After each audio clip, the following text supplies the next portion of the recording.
Generational trauma was waiting for me on the exit sign on my mother's vulva. Straight out the womb, nurses wiped away my innocence in the shade of red, lying me on my mother's breast with no preparation of the spiritual warfare or emotional bloodshed to come. Tauruses are stubborn, they tell me, as if my stubbornness justifies me speaking against my family's sins. My jaw would fall off describing the sins of my mother's mother and her mother's mother and her mother's mother's mother, and all the hurt and pain that resonate within me, suppressed and never addressed. And these things manifest in different ways and different thoughts through these different men, and I call it self-sabotage. But maybe it's inherited. You see, the sins of my mother's mother were often swept under the rug. And where I come from, every Sunday is a designated cleaning day, so often we swept things under the rug, never tried to give it a tug, because whoever really gave a, every once in a while, though, we deep cleaned.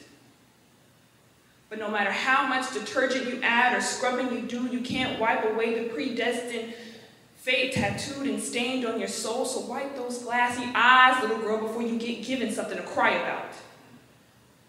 I know you were labeled fast because your hips curve sooner than the rest, but your fast tell me to sit down somewhere before your uncle get here.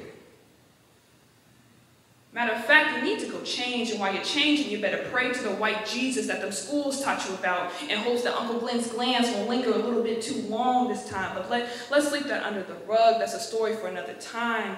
What we do is we take our dirty laundry to the dry cleaners to make it someone else's problem, right? But only if they're in the family, because we got to keep it in the family. We kept it in the family when Uncle Light played house with little cousin Bree, huh?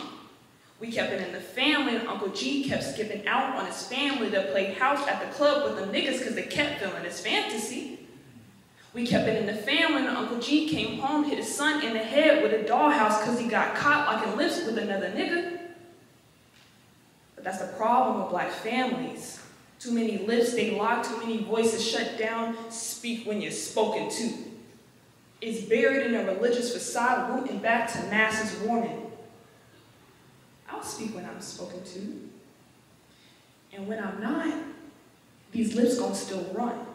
These old heads talk like they got the key to your lips when really they just hold stuff over your head. The only person in possession to the key to your lips is you, but you gotta take that stuff. You gotta tug that rug, because if you don't, that stuff will build up in the air like dust and mess with you.